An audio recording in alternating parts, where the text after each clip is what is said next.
Good afternoon and welcome to the February 12th Community Redevelopment Agency meeting with the City Council sitting as the CRA.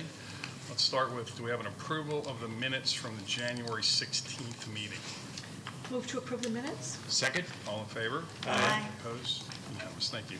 Citizens to be heard regarding items not on today's agenda, not on the agenda.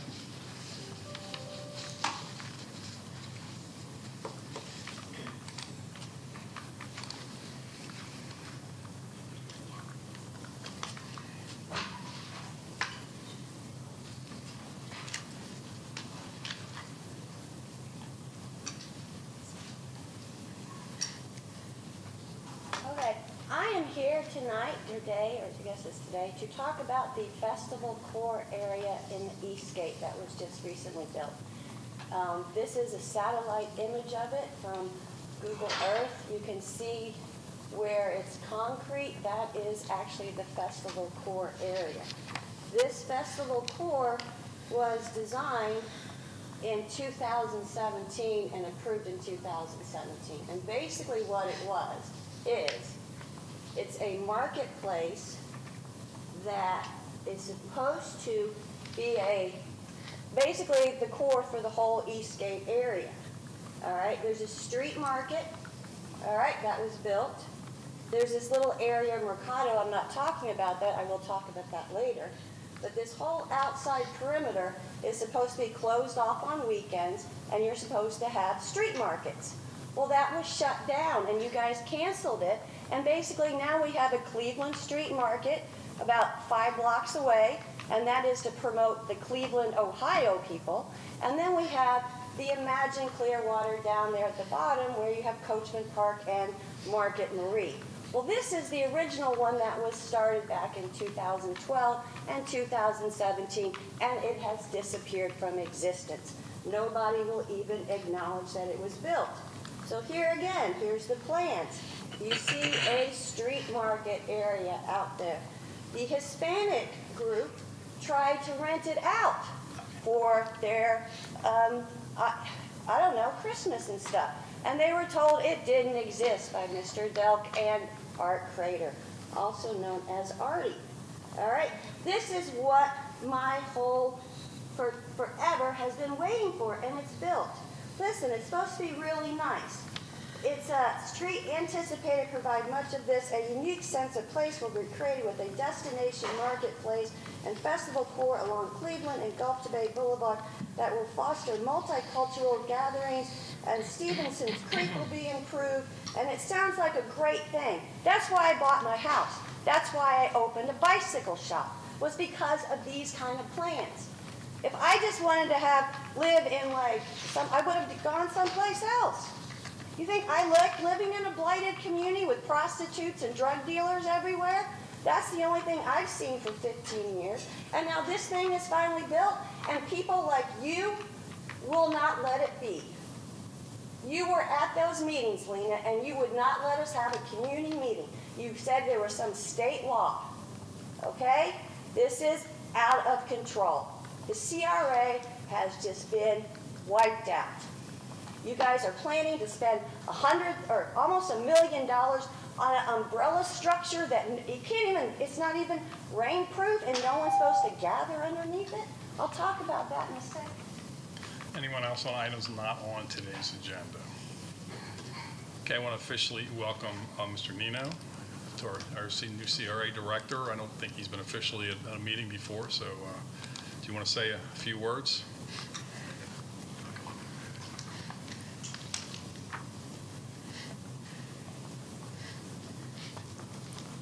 I'm very happy to be here with City of Clearwater CRA.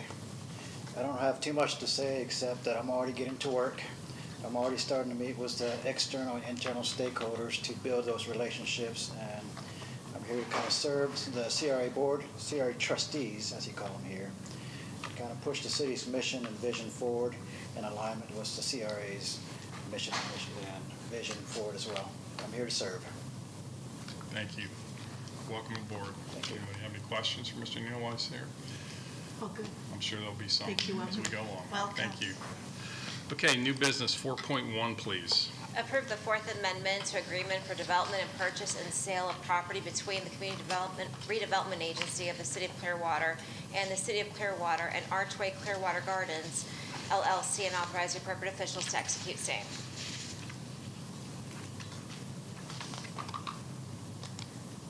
Staff, okay. Yes, as Madam Clerk indicated, this is a request for approval for a Fourth Amendment to the Development Agreement or Development and Purchase and Sale Agreement between Archway Clearwater Gardens LLC, the city, and the CRA. This is for property located at 1250 Cleveland Street. Right now, we have Mr. Brett Green with Archway, the developer, here to answer any questions. In addition, we have Denise with ED&H, and also Matthew with the legal department to answer any questions. And if I can answer anything, I'm also here. We're requesting approval. Okay, any questions or comments on this particular item? Yes, ma'am. Thank you. So essentially, it looks like it's just a 3-month extension to some of the timelines. Yes, this is an extension for basically the schedule.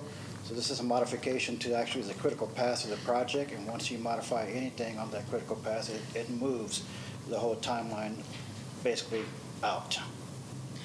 And then the other part is the Clearwater Community Garden that's attached to that property that really, I just want to make sure that we're clear on this, more for residents who may be listening in. So I used to have a plot at the community gardens there, and then I didn't have enough time to keep it up, so I don't have it anymore, but I sponsor a plot there and am in touch with a lot of the gardeners and the leadership of that garden.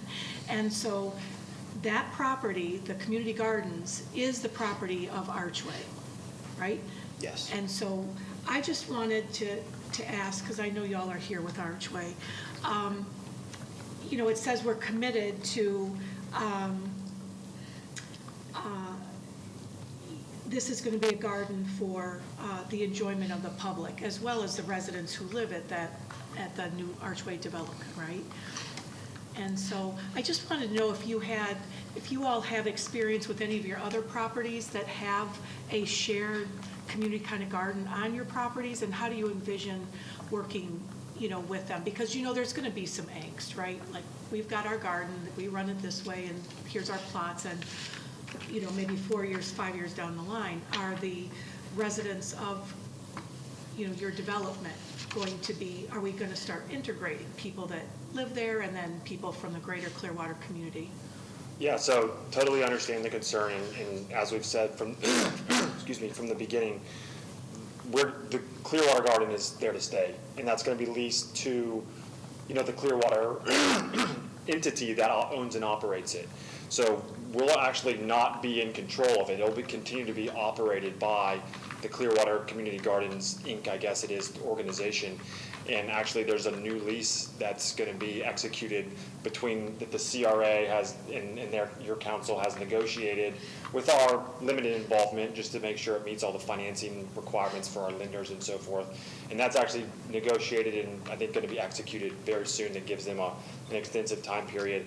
And then as far as the new you know, language in the development agreement, I think it just changes some of the legal language, like from an easement to a restrictive covenant, which is, you know, functions the same way, and that's going to be placed on that portion of the property so that it is always a community garden. And, you know, we have no reason not to do that. I will say we have not worked with a community garden in the past. This is our first time having a community garden on our property, but, you know, we see no reason why it's going to be any type of concern. You know, again, they'll continue to operate it as it's currently functioning, as if the CRA was still the owner of the property. And I think that they've negotiated their lease with the terms necessary to continue that. And then just one other thing, you know, the project is, and you reached out previously, and thank you. The project is at the 5-yard line. We're in for permitting. We're hoping to start construction on the project at some time in the next you know, couple of months. We're simply waiting on permits and federal HUD, which can take however long it takes. Unfortunately, we're in kind of like a black hole where we can't get any information on timing from them. They really won't give us much other than when we have the approval, they'll issue it. So, as soon as we can get started, we're ready to get going. There's no other hurdles that we have to clear other than those two things. Great. Construction pricing is back, and we're in good shape on Good. that, which, has been challenging over the last several years, but we're in really good shape to move this project forward.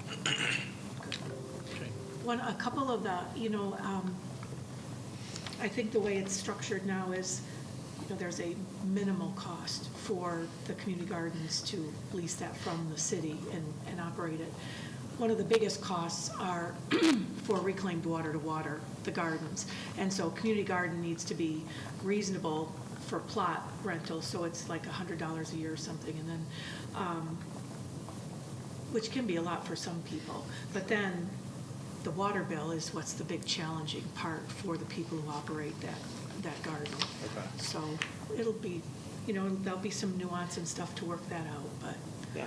I have confidence, and they're just a little anxious, that's all. And we're going to be good neighbors and landlords, I guess, to them as well. And we don't sell any of our developments. We plan on, owning and operating this professionally for a long time, so.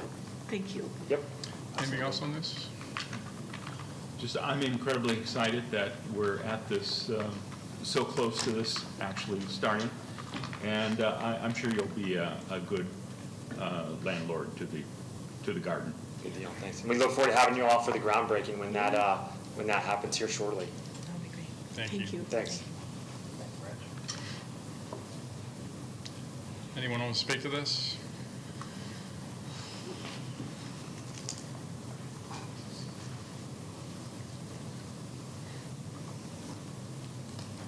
Kathy Flaherty, I live in the East Gate, I pay taxes, I'm paying for this, I guess. Yeah, the $3 million that the CRA is paying, I guess that's gonna be a long bonded thing, you're gonna use county tips, from my understanding. I mean, where are you gonna get this $3 million? All right, it's probably being a loan, and you guys are gonna loan it to them out of bonds, out of future payments. Those future payments, we're supposed to go to Stevenson's Creek improvements. It was supposed to be a path, it was supposed to be a bridge over to Glen Oaks, gone. Instead, we get $3 million to these guys, and I'm sorry, I don't want you to have my $3 million, okay? I want my $3 million to go to improvements in my community. If they want to build it, they can go and get a loan, okay? I'm happy they're building it, but use someone else's money, okay? The CRA is supposed to improve the community. We have had nothing for 20 years, and now you guys are going to start using CRA money in the Eastgate, and it goes to developers' pockets? Are you serious? This all started back in 2017-18 when you guys decided you went to the ULI stuff and you flipped it over and you decided the downtown development board needs to have all this control. You guys are taking over the board now in the city, doing all sorts of crazy stuff. Leave our money alone. Find other funding. Don't rip off my community. Mr. Nino will have nothing to work for because it's all outlaid on somebody else's pockets. He's not going to be able to, we had a meeting the other night, or the Hispanic meeting. They didn't say we want an umbrella, we want a building. They said we want to have a street market, we want to be recognized. You guys don't recognize us. You just take our money and pocket it and give it to other people. All right? It's ridiculous, it's sick, and it's wrong. And I've sent all this stuff over to federal agencies. I mean, I've sent it to attorney generals. I've sent it to oversights. I think you guys are pocketing my money. You didn't tell the people that are paying these taxes. So for the next, I want to move. I do not want my taxes paying for this building. And that's what my taxes go to. Do your taxes go to it? No. I'm paying for it. You guys are approving it. So you wonder why I get so mad and why I'm up here? Nobody sticks up for my community, right? You're happy to give the money away, aren't you, Mr. Dell? You're happy to plan it away. And you get your accolades from Suncoast about great planning. Nobody talks about how you ran my community into the ground to build everything and get your accolades and block meetings. So let's just sit here in silence and think about that. And when you drive down Cleveland, yeah. Anyone else want to speak to this item? If not, do we have a motion? Move to approve item 4.1, 4.2. or 4.2, sorry. 4.1. Oh, sorry, 4.1. 4.1. No, My apologies. 4.1. Second. Okay. All in favor? Aye. Opposed, unanimous. 4.2, please. Approve the transfer to Community Redevelopment Agency tax increment financing funds from CRA Project 388-C2105 Mercado Downtown Gateway of $770,178.63 and 388-C2002 Community Engagement of $384,583.98 to the City of Clearwater Capital Project 315 C2105 Mercado Downtown Gateway for the completion of the Mercado Capital Improvement Project and authorize the appropriate officials to execute same. Thank you again for the public. This is Jesus Nino, CRA Director. As the Madam Clerk indicated, this is a request to transfer funds from CRA funds accounts over to the city's CIP account for the Mercado project. So I'm going to read a little bit of summary here for the record and for the individuals in the public that want to hear the information. So on May 20th, 2021, Council approved a contract to Gibson Register to construct the Cleveland Street Streetscape Phase 3 project. The Mercado design was not complete and not included in the contract. On October 17th, 2022, Council approved the shade structure and turf design concepts for the Mercado public space at the intersection of Cleveland Street and Gulf to Bay. On September 18th, 2023, staff presented an overview to the CRA trustees that the change order pricing from Gibbs and Register was over budget. Staff recommended allowing Gibbs and Register to complete the streetscape project and get new pricing from another firm to construct the Mercado project. I call it El Mercado, but you guys call it El Mercado, so it feels weird. The city worked with Biltmore Construction under CMAR continuing service contract to build and construct the Mercado in the amount of $930,929 pursuant to request for qualifications, RFQ number 40-20, construction manager at risk, or CMAR. To reduce overall cost to the city, the PO will be issued directly to USA Shade, who was paid a deposit and designed and provided structured hardware under initial Gibbs and Register contract, hence impractical to bid. If approved today, this budget amendment will be transferred in mid-year budget amendment cycle. Staff is here to answer questions. We also have Ms. Tara Kivett, the city engineer, here to answer any questions. Any questions or comments on this item? Yes, ma'am. Thank you. So we have a little over $1 million, $1,155,000 we're going to allocate for completion. And you've got a timeline on the agenda, which is great. One thing I was thinking, it looks like you're expecting it to be completed in September sometime, so it might overlap nicely with National Hispanic Month, and maybe we could have some kind of ribbon cutting or celebration when it's completed that Yes, might tie in with that. Definitely. And then on the elements, I wish that we had had kind of an attachment of what completion looks like, but on our website, it's got a depiction of a large shade structure over the green part of the Mercado. I was curious, and then also you've got a number of large planters around the perimeter that look like they're the height to be serve as benches as well. So is that part of the completion? I think we do have renderings here for the public, unless I'm mistaken that it was another project. If we do, if we can get some Okay, assistance yep. to pull it up. It looks like, and then There we maybe go. that's cool. So I think the city engineer is a little bit more qualified to answer some of these questions at this Okay. time. I just don't feel comfortable Okay. just yet.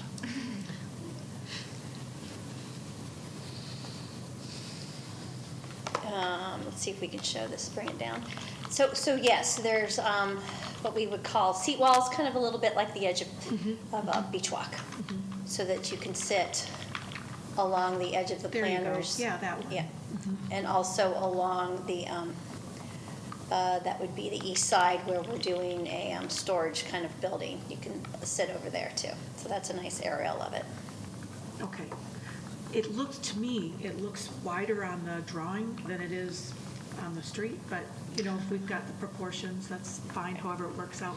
And then on the center, there you go, then that, right? Okay.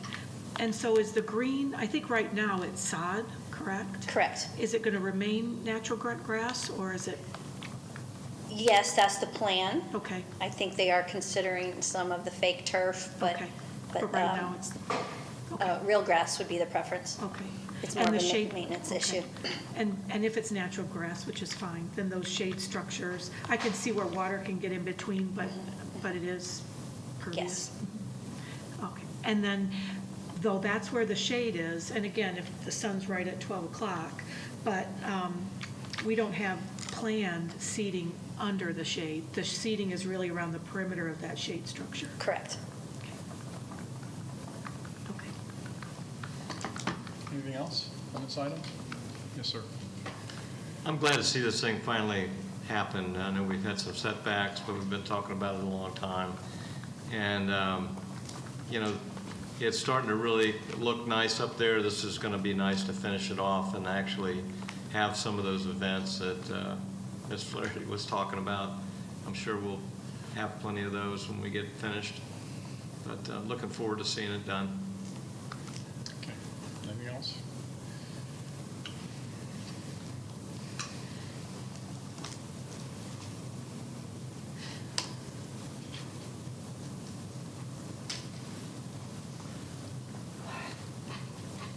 All right, look at this.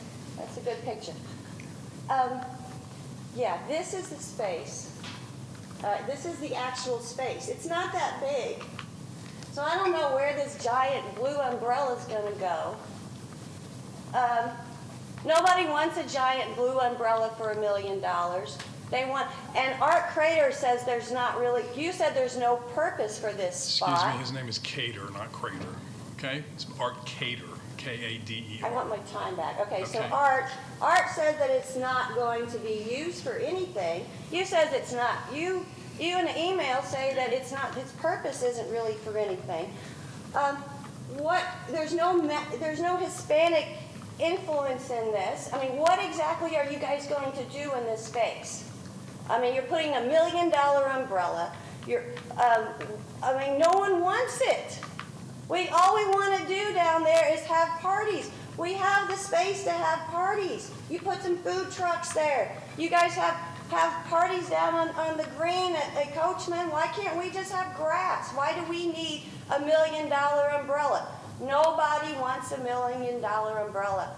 At the Hispanic Marketplace meeting we had last week, nobody even knew this place. They're about to give up on it because Art Crater, whatever, told the people at the Hispanic market that it wasn't going to be rented out.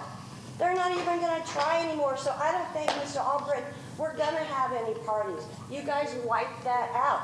This is what you guys are doing by approving this umbrella. You're approving it as a gathering space for the group, for the Downtown Development Board that showed up in 2021 that Lena championed. This is Lena's thing. The design with the umbrella, yes it is. Lena, you can smile all you want, all right? This is not what the community wanted. This is what the Downtown Development Board wanted.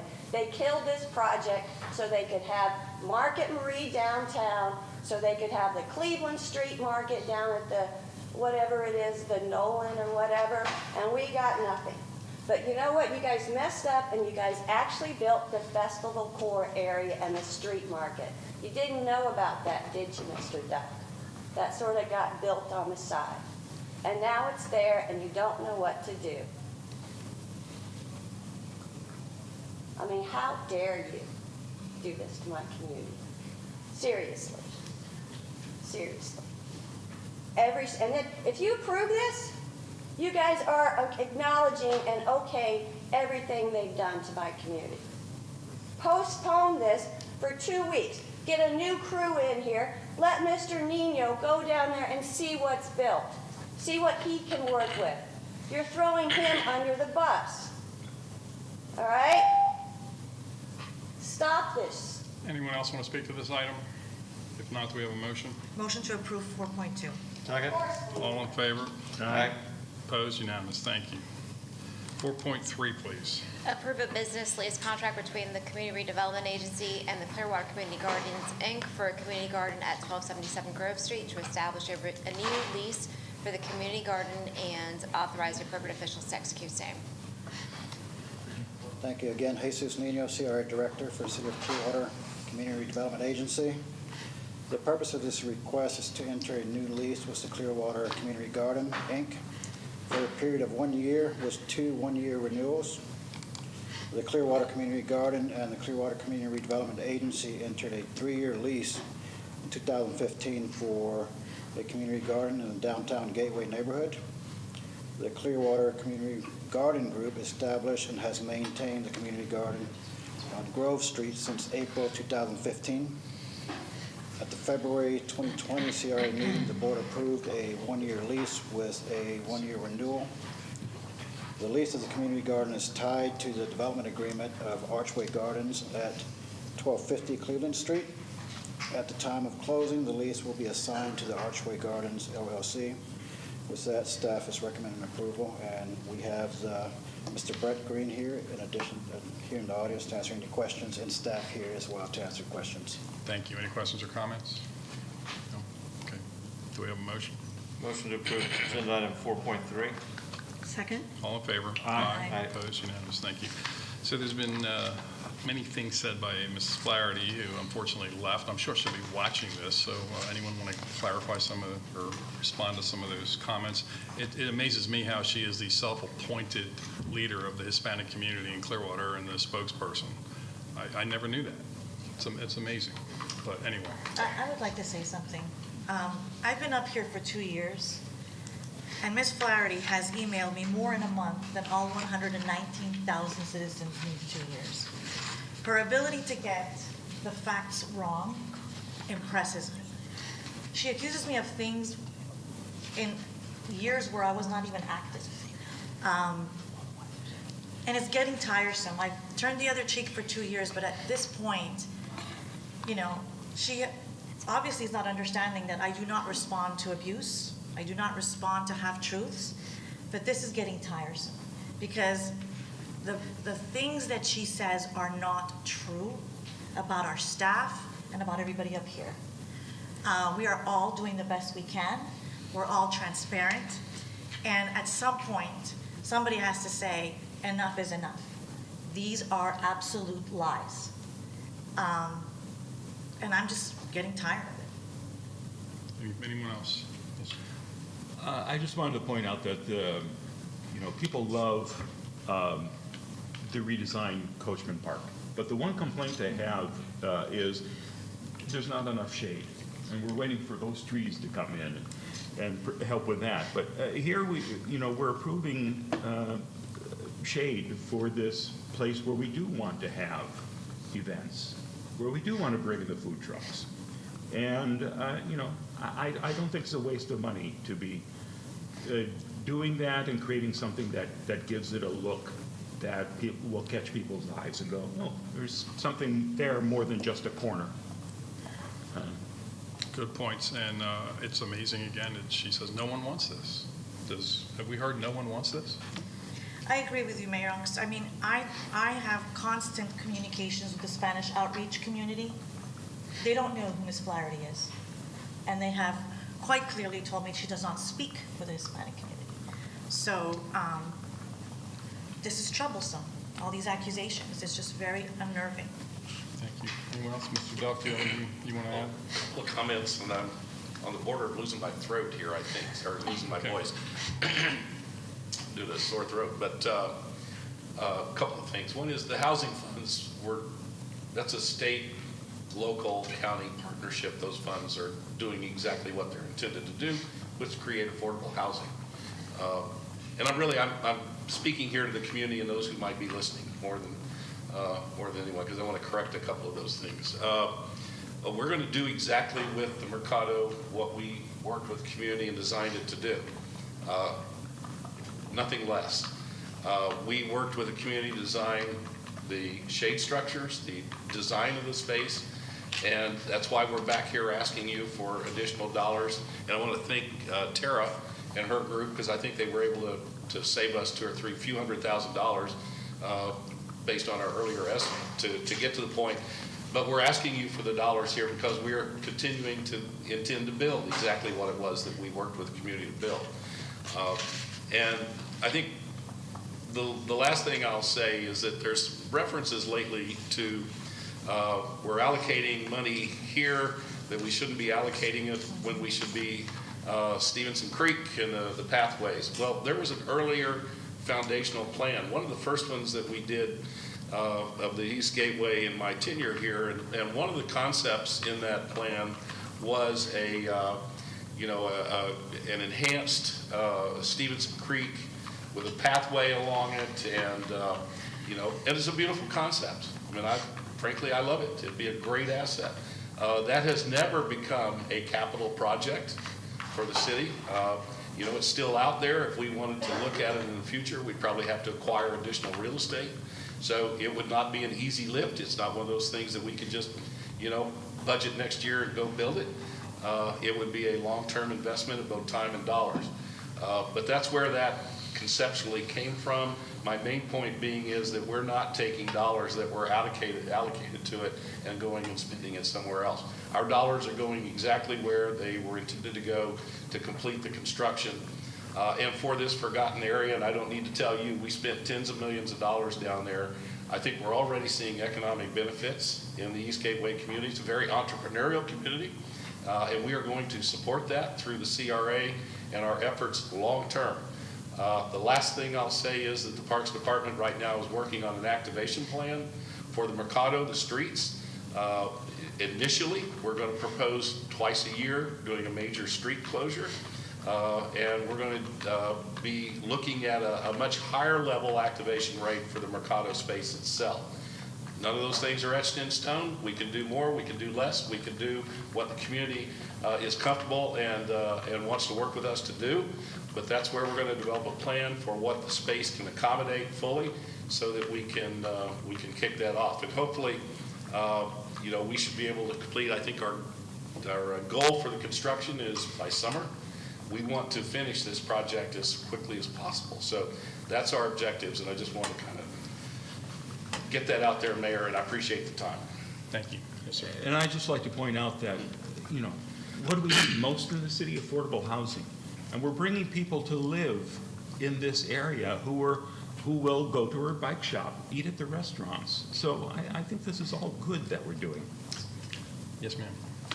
I would say, too, thank you for that explanation, Mr. Duck, as well, and I agree with the comments made so far. I would say, I was involved in some of those earlier meetings 4 and 5 years ago with the community, held right down in the East Gateway, and talked about different shade structures and configurations, and so there was outreach, and I think it's important to understand that CRA funds and TIF funds have restrictions on them, on what they can be used for. And it's not just this pool of money that can be used for anything. There are really specific parameters. And then the other thing to remember is, as you said, we can have plans and sketches and goals, but when you have to come down and allocate the funds and put them on the calendar in a timeline. And also, plans and projects change. They get modified along the way when you look at you have different considerations or different feedback, and so it's normal for plans like that to change. But I think the city has been intentional in reaching out to the community all the steps along the way about where we're at now. We had a pause because of COVID and all that kind of thing. So I think, we've been very transparent and intentional about reaching out to the community. Thank you. I just wanted to add to the last thing, what Mr. Delk was saying is that the CRA staff goes out on a regular basis, not a long time ago, but like regularly, to communicate with the business owners and the community, see what it is they want, what types of, are they going to be comfortable with the road closing, how often, what types of things do they want to see out there. That is something that the CRA staff does on a very regular basis. So because of that, I am comfortable that we are listening to the community. Thank you. Anything else? Yes, sir. Well, I'm just going to add to what I said previously. This has been a long time coming, and you probably nailed it on the head when you said COVID was in the middle of this.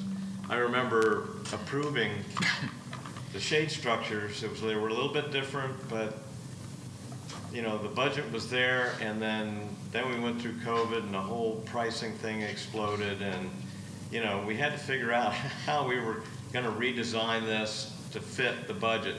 Well, we never really did that. I mean, we're actually spending more. We're just spending more today to get the project done because it's important to us. And, you know, I just wanted to say that this is something that we are going to finish. Sorry it's taken a long time, but, you know, a lot of things got put on the back burner because of COVID and pricing. And, but, you know, I think we're following through and we're going to finally get it done, so. Thank you. Well, I appreciate everyone setting the record straight, and I'd still like to know who nobody is that wants this. Nobody wants this, nobody wants this. Well, we just heard that there are a lot of people that want this, and that certain people don't speak for certain areas of our city. So anyway, Director's report. Mr. Nino, do you have anything to add?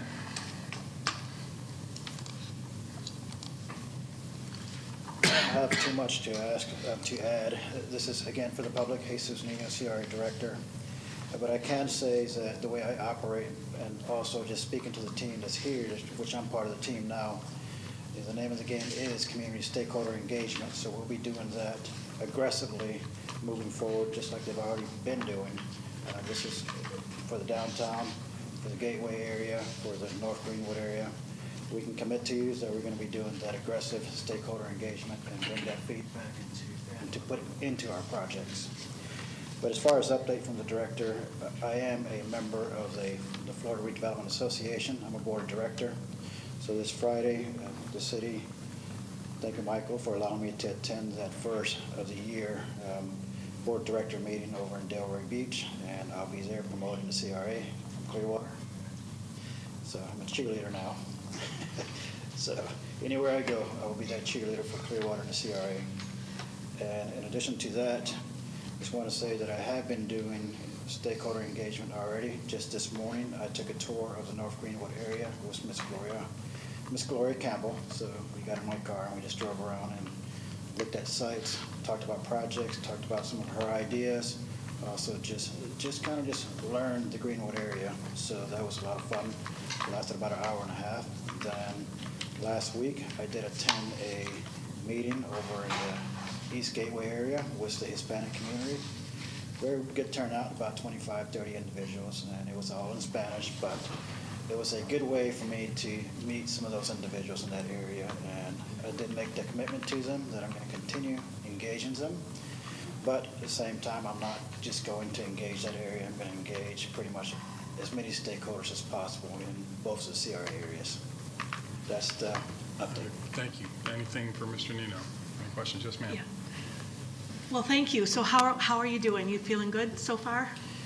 This is, I can tell you, the most welcome that I have felt in any of my professional career jobs that I've had. Not too many of them, but I worked in the city of Tampa and Largo and the Bradenton area. But I just feel so welcome. Everyone has an open door policy here. The staff is just phenomenal. The skill sets that individuals have. I already know that we're going to do good things in the CRA, working together with the rest of the departments and the trustees in the community. Great. Do you have any updates on our Cleveland Street Food Hall? Anything about having them like fully booked or anything like that? I have Ms. Ann Lopez here if she wants to answer that, if she has any update for that. I don't have an update for it. Okay. Good afternoon, Ann Lopez. Good afternoon. They were supposed to have a grand opening scheduled for this Friday. That was postponed. They're just trying to firm up some last couple items, make sure everything's squared away and ready for the cafe side to be open. So I have reached back out to them to find out if they have anything tentatively scheduled. When I spoke with Bridget over at Cleveland Street Market, she said no, but I'll make sure once I do hear something, I'll let staff know. Any significant changes or observations with our homeless outreach in the CRA, the downtown CRA any changes or anything? That's with Kathy Hammond, our officers. Just from my short time here, there has been improvements, at least for the officers that I've spoken to. But again, I've only been here a week and a half, so Yeah. about 2 weeks. So at the next meeting, we can bring you a more thorough update on this particular item if you wish. Okay. And then, so how can we expect our meetings to go with, the business on the agenda was primarily, our downtown CRA. So are you going to be giving updates on the North Greenwood CRA at the same time, that advisory board, things like that? Yeah, I have a lot of ideas, but before I kind of reveal them to the trustees here, I would wish to kind of sit down with Assistant CM Michael Duck and Jennifer, city manager, to kind of go over kind of the strategy that I do have that I want to kind of lay out. If you don't mind, I would wish to do that. Okay, sounds good. All right, anything else? Thank you very much. Good meeting. We're going to adjourn that meeting and convene the pension trustees.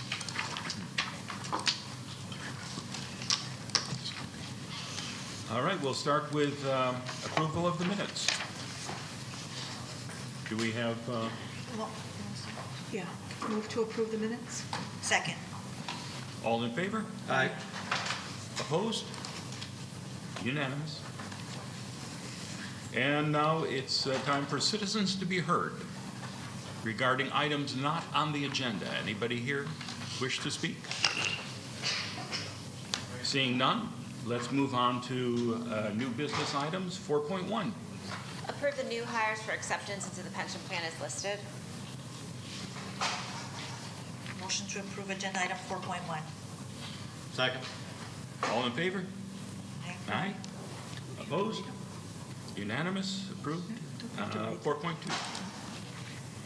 Approve the following requests of employees: Ivan Dimitrov, Public Works Department; Timothy Grosso, General Services Department; and Mark Wing, Fire Department, to vest their pension as provided by Section 2.419 of the Employees Pension Plan. Comments, questions? Do we have a motion? Motion approved, agenda item 4.2. Second? All in favor? Aye. Opposed? Unanimous? 4.3. Approve the following requests of Vicki Britton, Police Department; John Murray, Solid Waste and Recycling Department; and Gerald Thiessen, Parks and Recreation Department, for a regular pension as provided by Section 2.416 and 2.424 of the Employees Pension Plan. Any comments? Do we have a motion? Motion to approve agenda item 4.3. Second. All in favor? Aye. Aye. Opposed? Unanimous? Approved? And that's the end of the trustee meeting, and we will now go into our council work session. And this is the council work session for February 12th. And let's start with 2.1, Economic Development and Housing. Approve the Fourth Amendment to Agreement for Development and Purchase and Sale of Property between the CRA and the city for Archway Clearwater Gardens. Good afternoon, Denise Anderson, Economic Development and Housing Department. This is a companion item to the one heard today, item 4.1 of today's CRA meeting. Because this is a separate meeting, I'll briefly detail what this agenda item is for. So as a reminder, this is an 81-unit affordable housing project, and within it, 20 of these units are reserved for project-based vouchers being provided by Clearwater Housing Authority. In reserving these project-based vouchers, HUD then gets involved and they have to do a subsidy analysis. The developer did submit the required documentation in December, but delays with our federal agency have really put us in a position where we need to extend the milestones, the timelines, if you will, for this project. So for this reason, this Fourth Amendment is coming to you. Within this, make mention that the city is really party to two sections in this contract, in this agreement, if you will. Section 15.18 commits the city to a contribution of $610,000. This is in the form of a deferred loan, and it is not affected by this amendment. So as a reminder, the $610,000 is for the local government areas of opportunity funding commitment, which is a requirement in the application for the low-income housing tax credits. Section 3.07 relates to the community garden and is amended. So the amendment requires that Archway execute a declaration of restricted covenant instead of a perpetual easement, which the previous documents detailed. This restricted covenant will restrict the use to a community garden for the benefit, use, and enjoyment of the public, as well as will be available to residents. Residents of the project. This change eliminates the need for a city to procure, manage, or contract with future operators and users of the community garden. Archway will be taking on this responsibility. Be happy to take any questions. Any questions or comments? Anyone? Okay. Do we have a motion? Consent. No motions, work session. Consent, I'm sorry. Consent, did I hear for Thursday? Yes. Thank you so much. All right. 4.1, please. Accept a sovereignty submerged lands easement from the Board of Trustees of the Internal Improvement Trust Fund of the State of Florida for the construction and maintenance of gas utility facilities. Good afternoon, Council. My name is Alex Leon. I'm the Assistant Director for the Gas Department. This easement is a 50-year easement with a submerged land easement. It's granted by the State of Florida. This allows us to continue to serve existing customers on that island. This easement is required due to a bridge expansion that requires us to move our line, and then it requires us to proceed, secure this easement. Any questions? Any questions or comments? Yes, I had a ma'am. question. I think you answered it when you made your statement. So you had installation of a gas line to maintain gas services is kind of that language. So my question was, is the old line ineffective, but you're saying you have to move the line? So do you cap the original and put a new line in there? It depends. On this project specifically, so the bridge was being expanded. The pillars that were being drilled for the expansion of the bridge affected our line. And so we had to temporarily move it to the north to continue that service because we couldn't do a missing interruption. We were able to drill it. We're going to drill it again on the south side to be able to maintain our customers and not lose any business. Okay, Or, I guess, service, I should say. okay, Redundancy. Yes. thanks. Any questions or comments? Consent? Yes. Yep. Thank you. 3.2, please. Accept a gas utility easement from Chateau de l'Arc Association for the construction and maintenance of gas utility facilities. So this is a 5-foot easement within this neighborhood. This is also, it allows us to maintain existing customers as well as be able to reach a new customer. And then we pursued an easement for the whole neighborhood in this specific section. Any questions or comments? Consent? Yes. Thank you. 3.4, please. Accept a gas utility easement from Roosevelt Crossings. So this is again a 5-foot easement similar to the others. This is just to reach a single customer at the end of the extension of the line. Any questions or comments? Consent? Yes. Okay, 3.4, please. Accept a gas utility easement from Khalil Nag. Once again, so a 5-foot easement as well. This is through a commercial plaza, and we'll be able to reach an existing, well, not existing customer, a new customer at the end of that extension. Any questions or comments? Consent? Yep. Thank you. Parks and Rec, 4.1, please. Approve a Thank you. management agreement between the City of Clearwater and the Clearwater Community Sailing Center Association. Good afternoon, Mayor, council Good members. afternoon. The item before you today is a management agreement between the City of Clearwater and the Community Sailing Center Association, Inc. The city and the Sailing Center Association first entered into a partnership back in 2002. Prior to that, the city actually operated the Sailing Center, actually the Marina Division. Prior to that, it was Parks and Rec. They have done an exceptional job over the last 22 years, and they provided an enhanced experience for non-motorized water sport enthusiasts that the city really was unable to do. The Sailing Center provides residents and visitors a variety of services, providing safe and enriching and affordable sailing, paddleboard, and kayak opportunities for all ages and for all skill levels. They offer lessons, camps, rentals, training facility, regattas, special events, and sailing programs for special needs children and adults. Over the years, they have developed this Clearwater facility into really a premier waterfront facility for sailing and other water sports. And we've become known nationally and internationally. They provide training facilities, instructions for beginners, as well as, you've heard, Olympic sailing people that have come here to train. We have regattas that are of a national importance.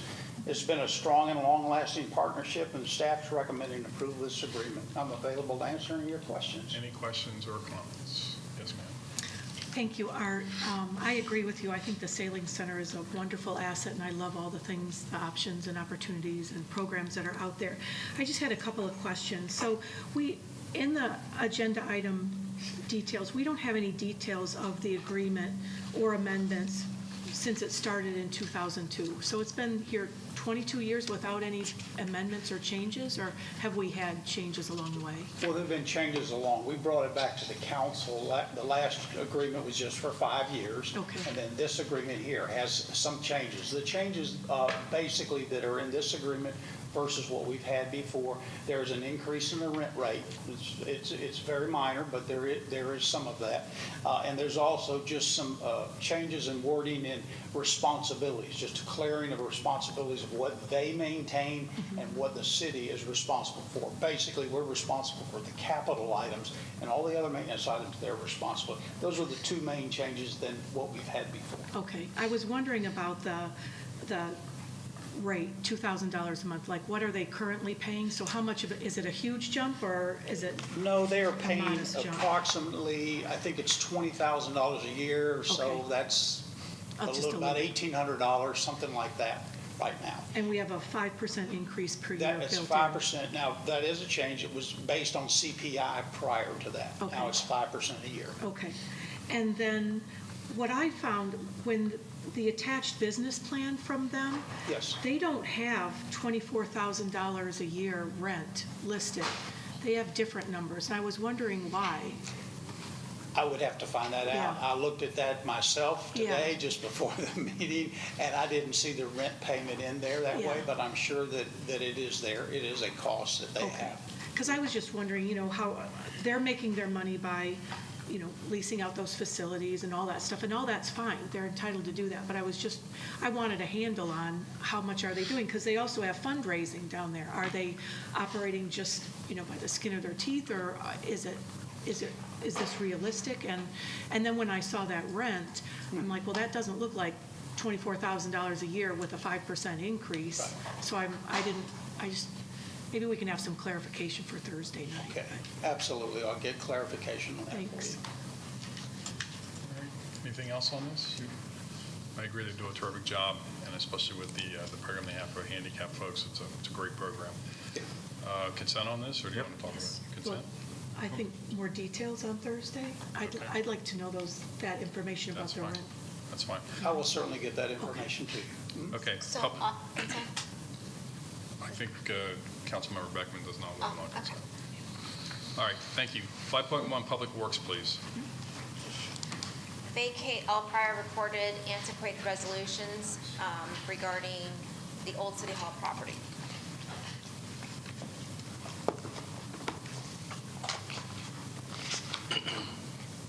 Thank you, Rose. Good afternoon, Mayor. Good afternoon. Council members, Robert Casmer, Public Works Engineering, Real Estate. In brief, the item before you today is the resolution to remove two components so that the City Hall property can have clear title to pass on to the developers that are buying it. The first item is to vacate all prior recorded antiquated resolutions that were recorded by the city for the property. The second item is to also terminate the current interlocal agreement with Pinellas County, which governs the use of the property. Once those two items have been released and vacated, then again, title can be cleared, the developer can have full insurance, and that's what this is for. Any city staff have reviewed and approved this request. Do you have any questions, please? Any questions? Anyone? No? Do you need to read this, or is that just for Thursday? It must be read on Thursday. Okay, thank you. 5.2, please. Approve a funding agreement between the City of Clearwater and Pinellas Suncoast Transit Authority. Afternoon, Jeremy Alshouse, parking manager for the city. The item before you is, I don't know how long it goes back, but it's a repeat of what we've done in the last several years, and that's an agreement with PSTA to provide shuttle service from downtown to the beach during spring break. It's very close to what it was last year. It went up like less than $2,000, the price from this year to last year, and I'd be happy to answer any question. Any questions or comments? Consent? Yep. Thank you. 5.3, please. Approve the request to vacate a drainage easement at 309 Coronado Drive. Good afternoon, Mayor. Robert Kasmer, Public Works Engineering, Real Estate. Okay, the item before you today is a vacation request by the landowners of 203 Coronado Drive. And also within that vacation request was a requirement for the easement that's being removed to then be replaced on the same property where the utilities are currently placed. I have a picture for you.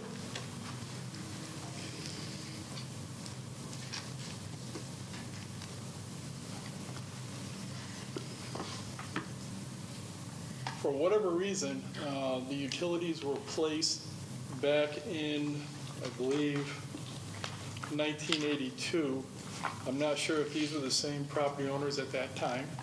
And for whatever reason, again, utilities were not placed within that 10 by 15 easement. Utilities were then placed on the southern portion of the property, probably about 30 feet adjacent from each other, and those need to be vacated. The property developer has done extensive landscaping. There's nothing within that easement. The easement needs to be vacated so that the property can move forward. Again, once that vacation is complete, the easement, which I already have a copy of that has been executed, will then be placed on the existing utilities in place. Any City questions or staff have comments? reviewed and approved. Sorry, any questions or comments? All good, okay. 5.4, please. Approve the Thank you. guaranteed Thank you. maximum price to Ajax Building Company. Good afternoon, Mayor and Council. Good Tara afternoon. Kivett, City Engineer. I'm very excited today to bring forward to you our first GMP for the City Hall project. It's about $7.4 million. It's the first of numerous GMPs to come. Bill Byrne with Ajax Building is here. That's our CM at Risk firm that we selected in December to answer any questions. And I'd also like to introduce Paul Chastain. He's with our owner's rep firm, Brodus Associates, and he's going to give you a few more details about the project. Hello, I'm Paul Chastain. Everybody has a hard time pronouncing my name. And if you think my accent's a little different, I'm from Louisiana, so it is what it is. I'm a true Cajun. Whereabouts? Lafayette. That's my fiance comes from there. Well, good for you. Born in Bunkie. Good cooking. Born in Bunkie, Louisiana. Bunkie. But please proceed. She has a unique accent, too. Just listen how she says bunkie. So, as Sarah said, I want to apprise you of some of the things that have been going on. As you know, you all allowed us to be hired in November, end of November of this year, and since then, we've been working with the team. Ajax came on board right after us. We've been working with David Margonis and other people within his world over there, trying to finalize the contract, which we did, and y'all approved, and going forward with the GMP with the goal to get it done by this period of time so we can get the project started as quickly as possible. So one of the things that we've done over the period of the last several weeks is work with them on the terms of the contract, the general conditions, and the general requirements, and done a really good job working with them, and the collaboration has been incredible. I got to say, and I got to talk about collaboration, our goal with Brodus is completely different than a lot of project managers. We don't come in to just push paper. We come in to help you facilitate projects. And by doing so, we feel the best way of doing this through total collaboration. So we make an effort. We're definitely your spokesman, definitely your representative, and we'll advocate for you to the floor if necessary, hopefully never. We collaborate. We try to bring everybody on the team into one fold and work together. We have weekly meetings with the team, and we discuss all these things and come to decision-making process very quickly. As you know, decision-making process within government is a lot of times halted a little bit, but we've had a really good collaboration, and everything's been moving very quickly, as you can imagine. I got to compliment the city staff. They've been incredible to work with. I'm a firm believer is there's no success in a project unless you, the owners, collaborate and work with us in the project. So we drive that very hard. As you know, WJ is your architect. Again, we early on we did a schedule analysis and a budget analysis. We have in-house, we have budget estimating group, and the lead estimator took charge on this project, Jacques Judy. Anyway, Jacques came up with an estimate that showed that we're a little bit fat in our budget. I like to say fat when we're over. And as a result, we worked with WJA, and they were very accommodating. I mean, I called up Jason Jensen and said, look, we need to work on cutting back some of the scale. He had already been started working on it. So it's very encouraging. The overall project team, from Ajax to WJA to the city, I consider ourselves a part of the city now, in that light, I think it's been very, very encouraging, and I think you've got goals to go into a good project. So in the budget analysis, we came in initially for a construction budget of around 34 million.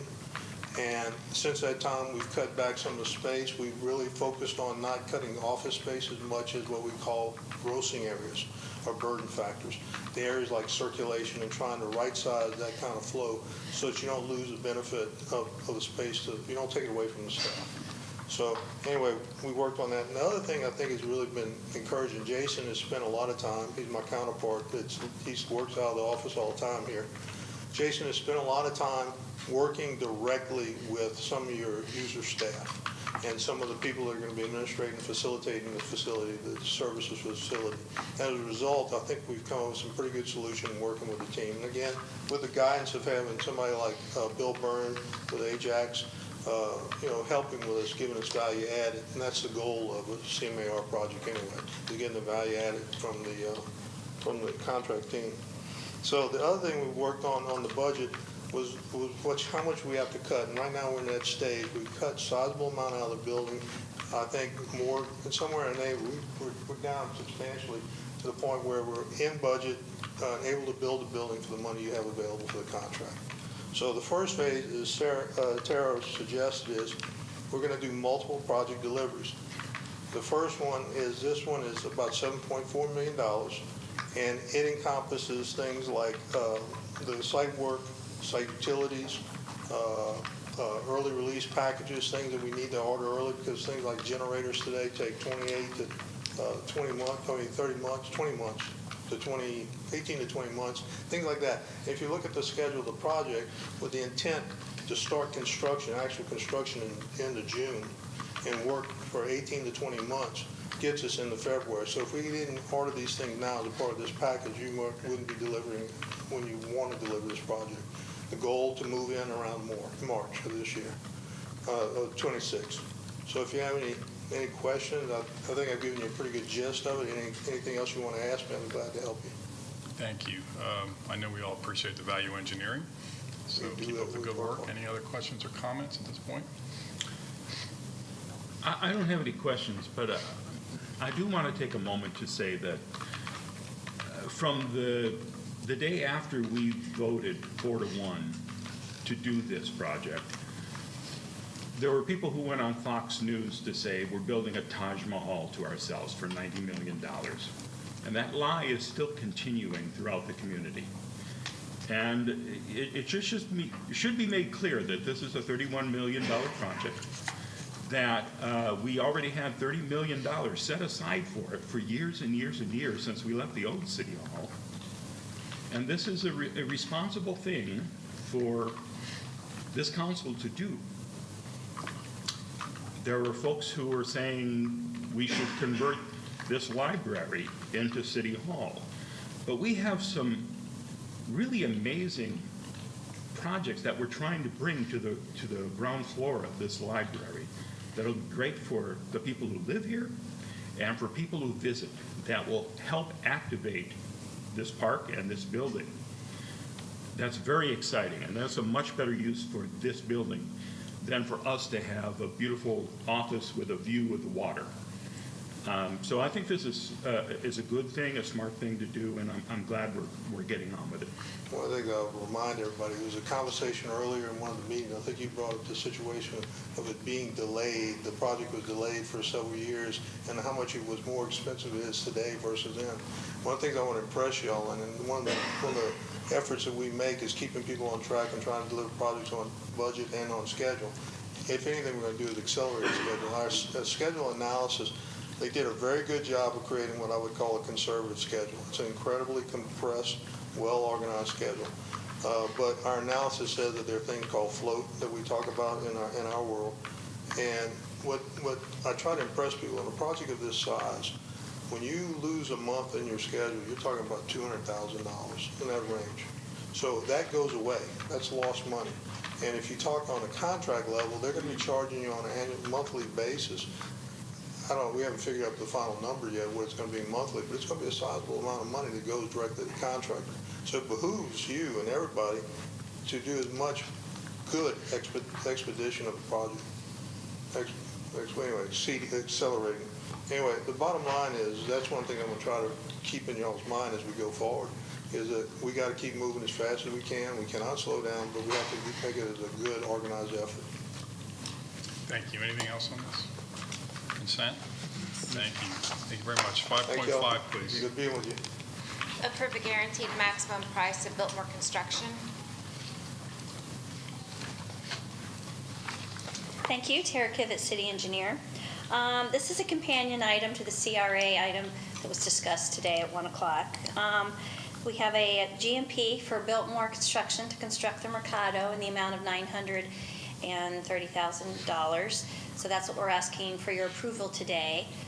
Again, you saw earlier what the total budget was for the project. In March, I will be bringing back for you, as outlined in the summary, a PO that we're going to issue directly to USA Shade for about $223 for the shade portion of that project. And that's why that transfer amount was for the 1.15 this morning, or today. Any questions? Any questions or comments on this particular item? Consent? Yes. Yep. Thank you. Thank you. 6.1 under planning, please. Approve a professional services agreement and work order with Rowe Architects. Good afternoon, Gina Clayton, Planning and Development. I am happy to be here today to present to you a professional services agreement and work order for some work on the North Ward School. To be good stewards of this historic resource, it's really important that we properly maintain this building. So to that end, we issued RFQ 5723 to find a qualified architectural firm that specializes in historic preservation to prepare a building conditions assessment along with some recommendations and cost estimates for works to protect the building. And in addition to those recommendations related to building stabilization and waterproofing, we asked the consultant to consider improvements that could bring value to the building without negatively impacting a development partner's ability to get historic tax credits if they choose to go that route. So as detailed in the agenda item, the city selection committee that is comprised of planning and development, economic development and housing, general services and engineering. We interviewed 2 firms and we selected Rowe Architects who are located over in Tampa. This firm, as well as their subcontractors, are highly qualified and have a lot of experience in historic preservation as well as with schools. The scope, as outlined in your agenda item, has 5 major tasks and should take us about 6 months to complete. The cost of the contract is $213,785, and this will be funded through a first quarter budget amendment allocating general funds. Preparing this building conditions assessment also implements strategic priorities objective 1.2. And since this is our first historic preservation, I did invite our consultants. Rick Rowe and John Hadley from Rowe Architects are here in the audience if you'd be interested in getting any information on this project. They're doing a really interesting thing. They're creating a 3D model of the historic school in a digital format, and I thought it might be of interest for you to hear about how this will benefit you as a property owner of this building as well as their work. So if you're interested, they're here and can come up. Yes? Okay. Please bring them up. Lena had a question. Oh, I'm sorry. I just had a simple I just want to, get on record. So having this assessment and trying to determine how to protect the building and actually, do what we can to say that it's a historical building, this will be a positive move when eventually we want to develop it into something else, right? This will facilitate Correct. it. So what we hope to do, and I will let either John or Rick or both come on up and explain, they're going to identify improvements that we need to make, and then the RFQ allows us to hire to actually create the design work to actually implement those improvements. So if you choose to and we want to move forward with the improvements, we'll be coming back with another contract. So, Rick? Thank you. Mayor and Councilman. I'm Rick Rowe with Rowe Architects. We're happy to be here. This is my partner, John Hadley. And our firm is a second-generation firm established in Tampa in 1965 with an expertise in historic preservation and educational architecture. We work throughout the state, and we're really excited to work with the City of Clearwater on the North Ward School. But our task, as Gina mentioned, are kind of broken down into specific tasks that are kind of consecutive, and you've got to finish one before you start the next. One of the kind of the most important ones, and Gina mentioned that, is the development of a 3D model, which John can probably talk a lot better about than I. And what it will provide the city is a three-dimensional record of the school as it exists today and all of the facilities, buildings on the site that then we can use as we take our study further to look at potential uses and interesting a developer in that property. And it'll be a record that the city will have, that will give you and you can use, for any project in the future for that building as well. Very good. I don't know if there's any other questions specifically, but. Yeah, I think it looks exciting. I think, it'd be great to see a 3D model. I'm wondering if you guys have any familiarity with any state or federal grants that are available to pursue, after you get the analysis done, to pursue activating it further? Yeah, absolutely, and that's a part of our task one, actually. We'll assist the city in looking for grants and opportunities that the city can take advantage of. We're currently working with the State Historic Preservation Officer at the state level, at the national level. John can probably talk a little bit more about our efforts with respect to that. Yeah, it's part of, I think, the potential grant programs that we could enter into depend on just what that use is going to be, which we will kind of propose several kind of concept ideas, pretty high level, but just sort of trying to think ahead about what the implications would be if you turned it into kind of this use versus that use. And so that potentially would kind of drive or help determine what those grants would be. But our relationship with the State Office of Historic Preservation, the National Park Service, is very good. We work with them frequently on other projects that pursue grants or tax credits. So having that kind of dialogue in place is really valuable, and we've already kind of given the heads up that this was on our radar and we'll be coming down the pike. Was there a timeline on that? I forget if I made a note on the agenda item, like when do you expect to come back with a report? Well, six as months. Gina mentioned, the 6 entire months. 5-task Okay.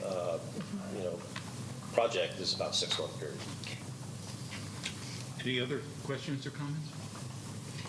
Do you have like other projects do you have any comparables throughout the state of Florida, older schools that you've been engaged with and they've been rehabbed or preserved in a certain way that you could share with us? Absolutely. Links to this or that? We're currently working with the University of Tampa on Plant Hall and have developed a similar three-dimensional model of Plant Hall, which is a huge building if you are familiar with it.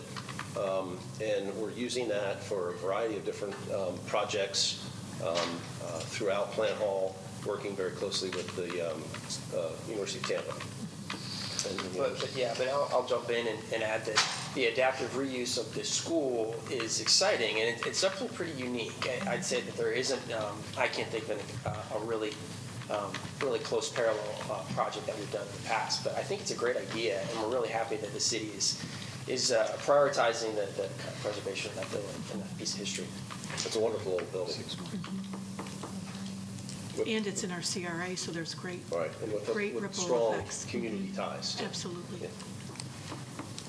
Any other questions or comments? Yes, sir. Yeah, when we got elected 4 years ago, Mr. Delk sat us down to talk about some of the exciting ideas that we have for this school. So I'm very excited to see us finally getting toward those things coming to fruition.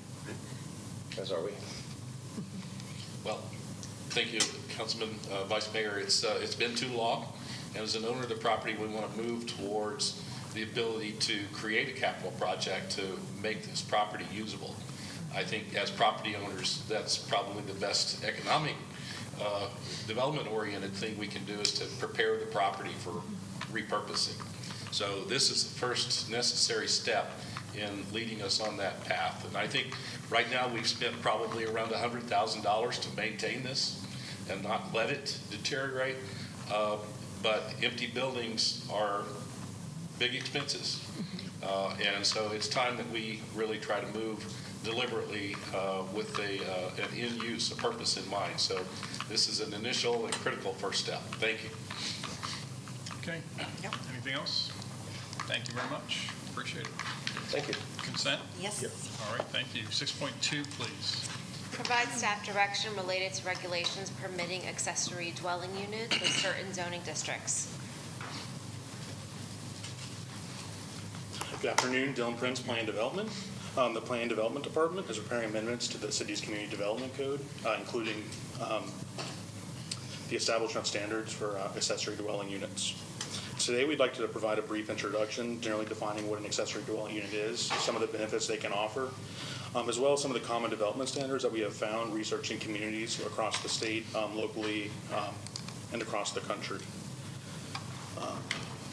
So generally, an ADU is defined as a secondary living unit that has a separate kitchen, bathroom, and living area, which exists within either the same structure, commonly called an attached ADU, or separately on the property, commonly known as a detached ADU. ADUs can provide opportunities for addressing missing middle housing, aging in place, multi-generational households, as well as generating rental income for property owners. As I move into some of the development standards, I'll provide a brief background of what we found from some of the communities that we looked at. As we look for direction from council, I'll pause for questions or comments as well. To start, how many ADUs should be permitted per parcel? Based on our research, it's common for most communities to permit one per parcel, and typically those are exempted from density calculations. There are examples of communities that will allow more, like for example, one would need to be rented at an affordable rate, or there's a combination where you would allow an attached and detached on the same property. But our staff recommendation would be to permit one ADU per parcel and continue to exempt it from density calculations, consistent with the Quality Places chapter of the comprehensive plan. I'll pause there for any comments or questions or direction that council may want to. Questions? Okay. It's pretty accepted then? Okay. Then we'll move into what zoning district should ADUs be permitted in. Based on our research, a majority of communities typically allow them in all of the residential zoning districts or certain ones that are kind of defined by detached dwellings or single-family development. So our recommendation based on that, well, also some industries also permit ADUs in non-residential zoning districts. But our recommendation would be to permit ADUs in the low-density residential, low-medium-density residential, and medium-density residential zoning districts, typically where detached dwellings and small-scale attached dwellings are permitted. This community development also permits accessory dwelling units in certain non-residential zoning districts currently. We would continue to permit those as we go on. Is it possible to include ADUs in industrial zones? The specific examples I have in mind is, especially in St. Pete, where artists have these great, huge, warehouses. And then they have their residential on a loft upstairs. So you're condensing it, right? You're using the building for more than one reason. Is that possible in Clearwater? We actually currently allow accessory dwellings in the IRT zoning district, which would allow that. Okay. We just haven't, I don't think, seen wide use of that, or might not be community knowledge of that to be something that would be utilized, but we can probably advertise that better, or to kind of community education efforts to maybe grow that. So the reason why it's not included in the recommendations is because it's already possible. Correct.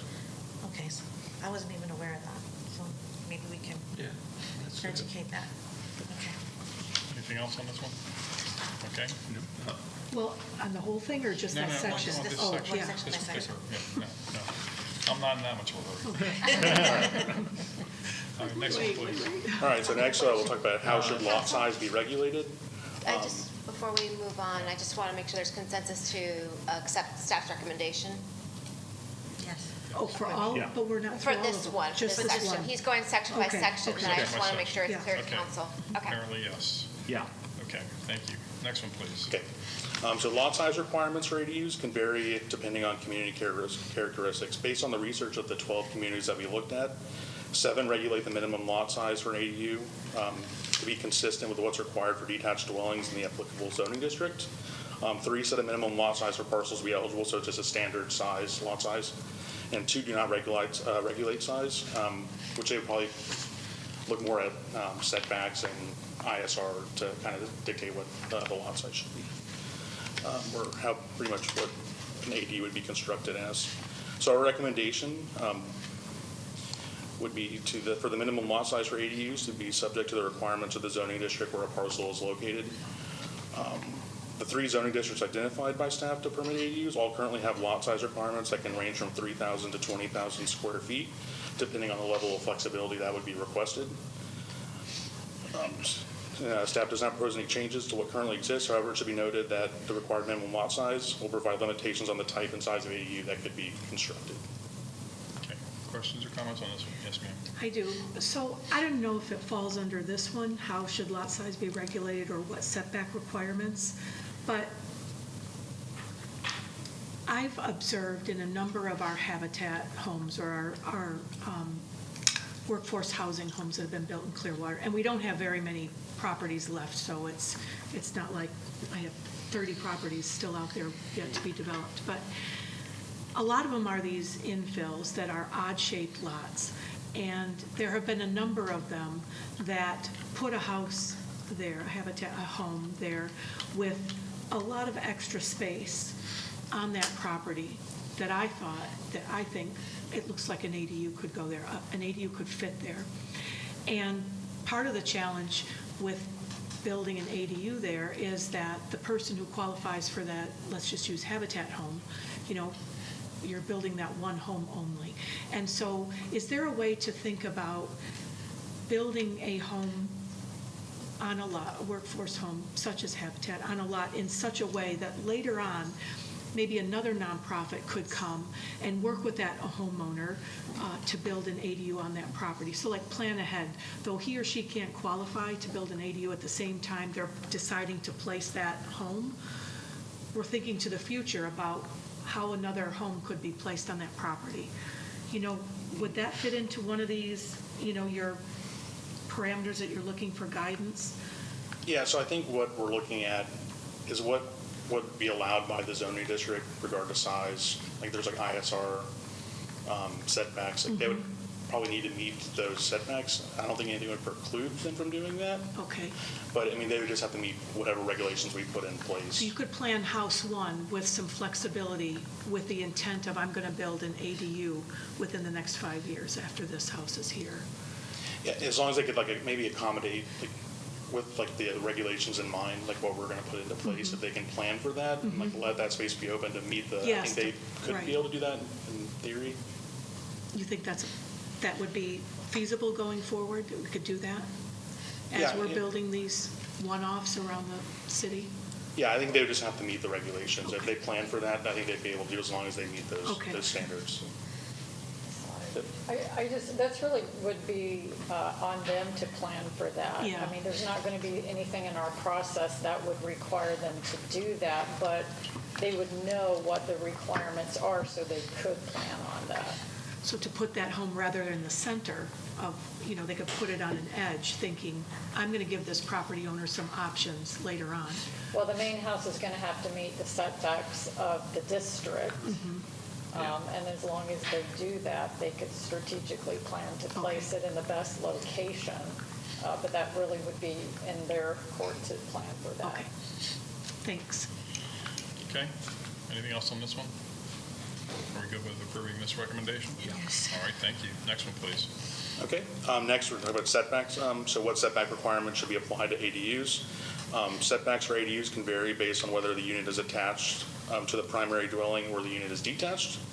Typically, it's common for attached ADUs to be subject to the applicable zoning district standards for detached dwellings. And detached dwellings or detached accessory dwellings tend to be subject to the setback requirements for accessory structures, just because they're to the rear of the home, kind of closer to what like a shed or something else would typically be, but that's why they kind of follow those. So our staff recommendation would be that ADUs meet the setback requirements of the applicable zoning district where the parcel is located, with attached ADUs being subject to those of the primary dwelling unit and detached ADUs being subject to those of the accessory structures. Any questions on this one? Yes. I'm just curious, what is considered the minimum fire separation distance? Do we have a number for that? Just So I curious. included that in the original memo. That would kind of fall into what it's like a building code standard. So I'm not exactly sure. But I can follow up on that. Okay. Anything else on this one? We good with that? Yep. Thank you. Next one, please. Okay. So should there be a homeowner occupancy requirement for ADUs? Based on the research, staff found that some communities require property owners or live on site and others do not. Of the 12 ordinances reviewed, 6 had an occupancy provision requiring that property owners to live either in the primary dwelling or the ADU. Some municipalities have opted not to include or repeal owner occupancy requirements for ADUs, as they do not have similar mandates for property owners renting out single-family homes. Reports released by the American Association of Retired Persons, ARP, and the Florida Housing Coalition suggest that owner occupancy requirements can be onerous for property owners and be a barrier for ADU construction. Although the Florida Housing Coalition does recommend that if owner occupancy provision is included in the ADU ordinance, that at a minimum allow property owner to live in the primary dwelling or the ADU to provide more flexibility to the owner. Our recommendation would be for the property owner to live on site either in the primary dwelling unit or accessory dwelling unit for several reasons. One, there are concerns, maybe about speculative investors maybe buying property and just for rental purposes and could lead to gentrification issues. While short-term rentals are not permitted in the residential zoning districts, investors could look at this as an opportunity to develop short-term rentals. Requiring the property owner to live on site will aid in creating a stable residential area, minimize negative impacts as the owner is on site to deal with issues that could be possible and create opportunities to generate income and provide more flexibility on living arrangements. Okay, any questions or comments on this one? Yes, ma'am. I appreciate this recommendation because I think it's taking into account a lot of possibilities of creating a whole slew of other problems. So I think that, especially the short-term rentals, so I think it's a great, I'm very appreciative that you thought this through. Okay. We good with this one? Yes, sir. Yeah, and I agree with that. I think it's better to have the property owner live either in the structure or the ADU. I think it gives a lot more oversight on that whole situation. And I've got a question for you when you finish up about some of our neighboring communities that have already done that and what kind of problems they have. So I'll wait. Okay. Otherwise, are you okay with that? Yes. Yeah, I agree as well. As I was reading through all of these things, we came to this, and I went, I don't see why they'd have to live there. And then you told me why. And yes, that short-term rental thing has to be nipped in the bud. So thank you. Okay. All right, we're good with this one? Next one, please. Okay. So how large should an ADU be? Unit size is a nuanced regulation that varies by community characteristics. Based on the research, staff has found the municipalities commonly regulate the size of an ADU by square footage, percentage of the primary dwelling, or a combination of both. Other development standards that can impact the size of an ADU include things that we've already talked about, like minimum lot size, setbacks, and impervious surface ratio. Our staff recommendation would be set the maximum unit size at 750 square feet, or 50% of the gross floor area of the primary dwelling unit. The average size of a detached dwelling unit in the city is 1,700 square feet, with close to half of them being less than 1,500 square feet, which would allow for a 750 square foot ADU, or whichever is less. Any questions on this? Yes. Can we be more flexible on that? Because we still have some lots that are big, and 750 square feet is such a low max limit. And yeah, that's a conversation we can have. I mean, Can we have more flexibility on that if the lot's big, or 750 is like small? I would agree. I mean, I wonder why we're so focused on those parameters, and why couldn't we look at each one individually? yeah, so would we want, because we need, I think, some kind of number to look at when we're approving applications. So would like a percentage be a better thing to look at, or is there a number? Would be good with 50%. Well, you've got like permeable, and you've got the distance for fire. I mean, you've got some different requirements already. Some of those other standards will ultimately determine what size can be built. So I mean, that's, So when you say over 50%, it's not 750 or 50%, whichever one is less, it could be more? That's what you mean by that? No, max. No, it has to be the smaller. so Yeah, if see, a that's home what is I'm saying. 1,000 square feet, 50% would be 500 square feet. So the max would be 750, or I was hoping to be more flexible on that. I do want to interject one thing, sorry for interrupting, Dylan. Let's keep in mind, these are accessory. They're not the primary use of the property, so that is why you see the smaller square footage. So I would just, I hear what you're saying, if it's a larger lot size, you might want to allow for it, but I think in order to really comply with the accessory not being counted as density, they need to be on the smaller size and not like a second full-size dwelling unit. So that's the reason why we have a cap and a limitation. Okay, further comments or questions? So what's your pleasure then? I think this makes sense. So we're thinking, obviously it's going to be a one-bedroom, so one or two people in the accessory dwelling unit, pretty much. That's it. yeah, I think that's, the size would be indicative of that, yeah. I mean, that's what I Okay, envision. Makes sense to me. Makes sense to me. Are there any, like, federal regulations on how big an ADU can be? Because I've always heard that they were usually under 750. Not used to an ADU being like 1,000 square feet. Yeah, not 100% sure on that, but usually, the common thing we've seen is that they're secondary to the primary dwelling, so typically that's a smaller unit. But I can look more into that as well and maybe provide some follow-up information. But I'm fine the way it is. But Okay, everyone else? Fine, the way it is. Yeah. All right, thank you. Next one, please. All right, this is the final standard that I'm going to talk about. So should there be required parking for ADUs? Communities often require an additional parking space if an ADU is added to a property. There are examples of not requiring an additional parking space if the ADU is under a certain size, or if other requirements can be met, such as proximity to a bus stop or employment center, or an area with adequate space to accommodate on-street parking. So staff, we recommend that requiring one additional off-street parking space per ADU, with the possibility of allowing a waiver of this requirement if certain conditions are met. As we've continued to have conversations with neighboring communities, we've heard that this is a challenge for constructing ADUs, so potentially allowing some flexibility might aid in developing some. Okay, any comments on this one? Yes, sir. Well, that might be one of the questions that I was going to come up with was, I'm all for ADUs. I've been for them for a while. I think we're ready to start really considering that instead of, we have a lot of older houses here that actually have those that, they've made people take the kitchen sink out because they don't allow it. But what exactly, is parking one of the problems that becomes an issue with that, like, let's say in Dunedin? I'm not certain on Dunedin's issue, but other places that we've talked to, like Pinellas County, they've waived, they don't consider an ADU to be included with densities, so they don't have a parking requirement, so there's no additional parking required. St. Petersburg, they require an additional parking space, but they allow some flexibility if they're like in their more traditional neighborhoods. When we talk to St. Petersburg, the largest issue is short-term rentals, which they have something in their code that predates the state regulation they're allowed to not allow short-term rentals.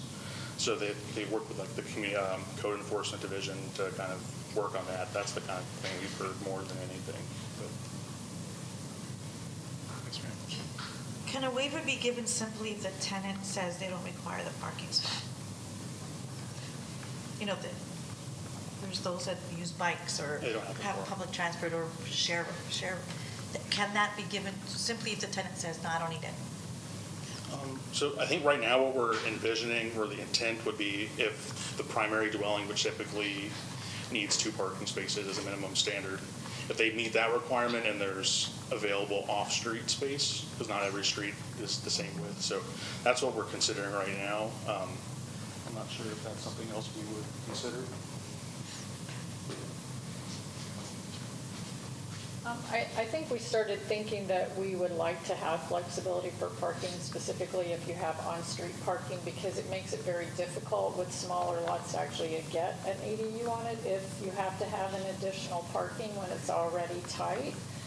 So I think I would rather base it on the fact that there's parking in the vicinity or it's close to a bus stop than based on the actual tenant, because tenants can change. So if we could maybe tie that to on-street parking or within a certain distance of a transit stop, that might be the best way to go.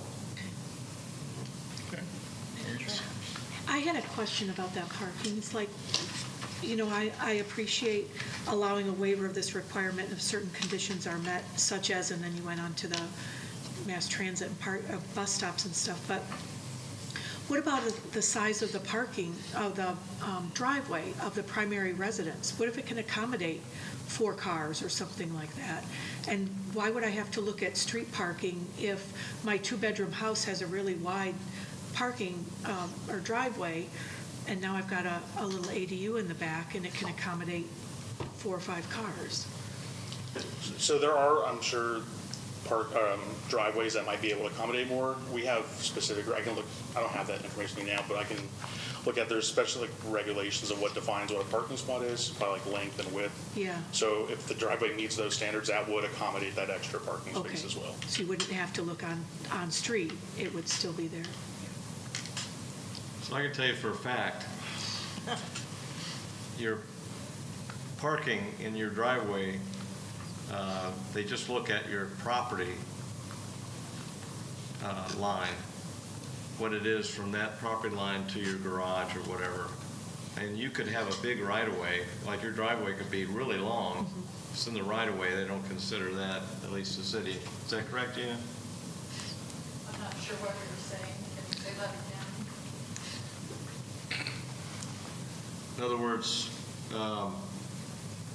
your parking requirements are on the property, not in the right-of-way. Correct. Okay, that's all I was just Correct, for the main house, but what we are talking about is allowing some flexibility if you don't have enough space on site to accommodate a 3rd car, that we would consider parking on the street if on-street parking is allowed, or if the property is in close proximity to a bus stop, which Right. you wouldn't have to have another space. All I was just saying is that if you had a long driveway and a big right-of-way, you wouldn't allow that, stacking in that driveway if it's off the property line. We don't regulate stacking of parking on private single-family homes. It's up to the property owner to maneuver those cars. If there's a garage space and an outside space on the driveway, that's 2 spaces. Okay. Okay.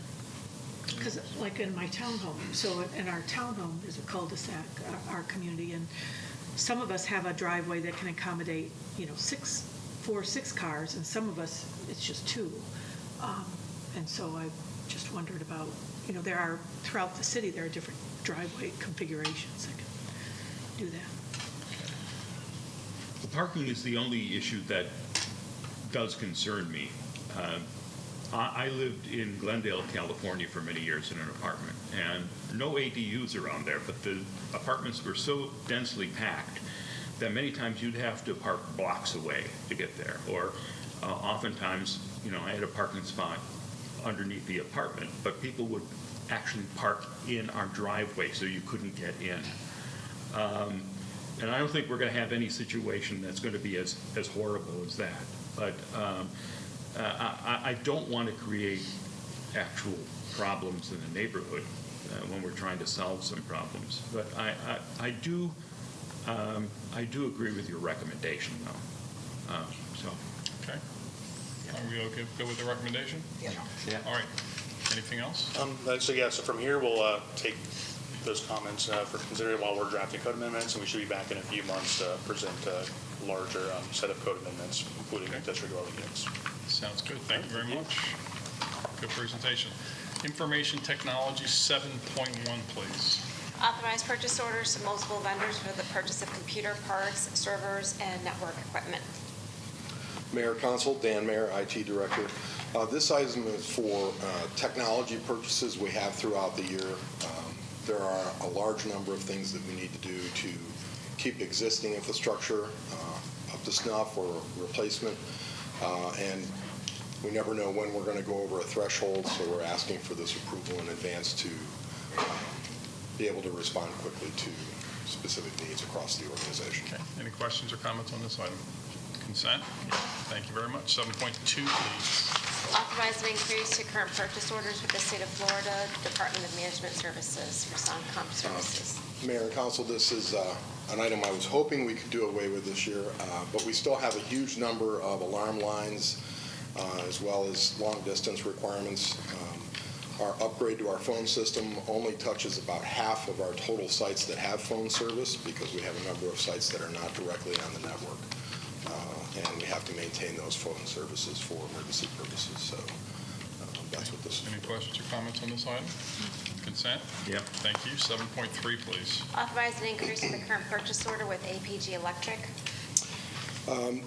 We've been using APG for the last year and a half for our installs of media services and conference rooms and some of the departments for more elaborate purposes such as the EOC. They've done a very good job. They were excellent contractor for us on the Imagine project, and we'd like to continue that relationship in the coming year. Any questions on this one? Consent? Thank you very much. Thank you. Thank you, Dan. Marine Aviation 8.1, please. Reapprove the joint participation agreement between the city and the State of Florida. Good afternoon, everybody. Mike McDonald, Marine and Aviation. This is a JSIP grant, state-sponsored grant for the design, reconstruction, and expansion of the airport parking lot. The state will pay 80%, and Fly USA is going to reimburse the city 20%. This is a part of the new terminal project. Okay. Any questions on this one? Okay. Yes, ma'am. Just for the records, Yes, ma'am. people at home, what is the rationale for extending it for the lease for such a long time, 30 years? The lease, Yeah. the rationale behind it, Yeah. they're going to be putting some capital into these projects, so it just ensures them that they'll be able to utilize the buildings that they're helping construct out there. Thank you. I just wanted it to be said, because I got a few questions like, why so long? Thank you. You're welcome. Anything else on this one? 8.2, please. Reapprove the joint participation agreement between the city and the State of Florida. This is another state-sponsored JSIP grant. It's for the geotechnical work and survey of the airport. With all the different projects coming up, we're just going to do this as one single project. The state's going to pay 80% of it, and Fly USA is going to reimburse us for 20% of it. I'll be happy to answer any questions. Okay. 8.3, please. Reapprove the joint participation agreement between the City of Clearwater and the State of Florida. This is another JSIP state-sponsored grant for the designing of the corporate hangars out there. There's been 3 areas that we've designated to possibly put in some hangars. This is an 80%, 80-20 grant from the state, paying 80%, and Fly USA will reimburse 20% for this design work. Are there any questions or comments on this item? Thank you very much. You're welcome. Public Utilities, 9.1, please. Approve a purchase order for smart cover systems located in Escondido, California for the City of Clearwater Public Utilities smart cover software. Good morning, Mayor and Council. Rich Gardner, Director of Public Utilities. The item before you today is a purchase order for monitoring and extended warranty of our smart cover systems. This equipment is used to monitor water level in sewers and help us prevent sanitary sewer overflows as well as customer backups. Installation of this equipment was a part of several settlement agreements between the city and Florida DEP. Purchase order is with Hadronox Incorporated and is for a not to exceed amount of $74,236.65 running from February 2nd through January 31st, 2026. I'm asking for you to authorize purchase order and happy to answer any questions. Any questions or comments? Yes, ma'am. Have you been happy with the performance of these monitoring covers so far? Yes, I checked this morning and we believe we prevented 57 sanitary sewer overflows. There's 44 smart covers, so we're winning. Great. Anything else on this one? Consent? Thank you. Thank you. City Attorney, 10.1, please. Mayor, good afternoon. This is my item. This is an employment lawsuit that we're currently involved in. I don't want to get into too many details in a public forum since we are in active litigation. Suffice to say that the attorney who's representing the city in the lawsuit has left his current firm and he's now with a new firm, so that gives us a choice to make. Either we go with the attorney to his new firm or we stay with the old firm and they assign a new attorney. Between those two options, I'm confident this is the less expensive option, which is not to change horses midstream. I do believe it is better for us both in quality of representation as well as cost to remain with the attorney who's been involved in the case since the beginning, and I certainly have funds available to pay for it. Okay. Questions or comments on this one? No. Consent? Yep. Thank you. 10.2, please. Mayor, 10.2 is the second reading of the Downtown Development Board ordinance. Happy to answer any questions. Any questions? Okay, thank you very much. City manager verbal reports. I certainly don't want to steal any of council's thunder, but I do want to just acknowledge how amazing, it was nothing short of phenomenal of a response our fire, police, public communications, and all the surrounding supporting agencies did in reference to the plane crash that we had. It was nothing short of outstanding, and it was a great opportunity for us to show off just the skills that our teams have and how well they collaborate and work together. So I wanted to say thank you for that. Unfortunate that it happened, but they kept a situation from becoming much worse with rapid response, teamwork, coordination, and they communicated very well. So as I said in the email I sent out, that I was very impressed and great job by everyone. So thank you for that. City Attorney verbal reports. Mayor, only two things briefly. So number one, just to advise the council on PSTA. I've been working with PSTA's attorney to work toward closing on the real estate transaction. I do think that PSTA staff might have jumped the gun a little bit in reaching out to Tammy to coordinate ceremonial signings. I was out of the office last week with COVID, as everyone knows, and so that kind of slipped by me. But I am handling it with PSTA's attorney. If there's a desire for a ceremonial aspect, then I'd ask that be coordinated through me. PSTA's attorney is also going to speak with PSTA staff to make sure that he and I together are on the same page. But we are working toward closing. We are tentatively talking about a February 29th closing, but I have not seen the closing package yet, and there's just a few little things that we need to work on. But all of that is moving smoothly. We expect that to proceed without any formal action being needed from council at this point. So that's number one. Number two, just to advise the council that an item will have to come back to you when you're sitting as the CRA for Gotham. Because you've approved the amendments now to the purchase and sale agreement sitting as the city, as you know, part of that includes CRA grants. That will also come back to you on the CRA side. I'll work with staff to bring that to the next CRA meeting. That said, those are the big things. Sounds good. Appreciate it. Council discussion items. Councilmember Beckman, you have an item. I do.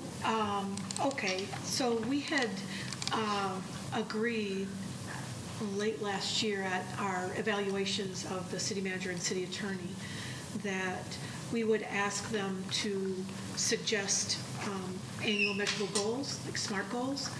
And so since we just had our strategic planning meeting in January, so we've given direction. The staff is going to build the budget based on that direction. I think now is the time, because we're bound to evaluate our city manager and city attorney in October by the charter, that we should ask them to come forward with suggested measurable goals that we can all discuss and agree on, and then they can go forward with that work, and then we evaluate them on those goals in October. The way I did it last year with our city manager and city attorney was I asked them to come up with like 3 annual measurable goals, and they did, and we discussed them and agreed on them, and then there was a document that's used. It's used in academics, it's used in corporate. It's kind of like, here's your SMART goals, and then they're rated on, did they meet, exceed, significantly exceed, did not meet, or needs improvement, things like that. And then there's a place for both Mr. Margolis and Ms. Poirier to do a self-reflection, and then we could each do a self-reflection individually, and we've got that document to share with them, and then it'll make it easier for the October discussion that we're all just discussing, the goals that we've decided on at this time of year. And so if we're going to do that, which we gave direction that we would late last year, then we need to have those goals in front of us pretty soon so that they can begin to work on them. They don't get them in August. You've got to get them real close to when we have our strategic planning meeting. Sorry, Mr. Margolis had a question. I didn't want to interrupt. Oh, it's okay. I think, so that was it. So I was thinking we should give them direction. Maybe at the next work session, they could present us with 3 suggested annual measurable goals, and we meet with them all this week, so we could have those conversations with them individually before they present us with a goal. I have to review the meeting because my recollection is slightly different. What I understood was that we wanted a consistent criteria to evaluate them, but I don't think we actually agreed on a specific form or format, did we? I have to review, but I still like the whole. That was my recollection. I got to review it. What do you guys remember? Do you remember us already deciding that it was going to have SMART goals with reflection sections? Not that part, but Okay. there were annual measurable goals. Okay. And we didn't agree on a number or anything like Okay. that. I mean, I'm okay with forwarding the discussion, but I really think it should be finalized at the April meeting after the new council seated, to make sure that whoever is new in here has some say in it. Just my opinion. I don't know what the rest of you feel. Well, I mean, that's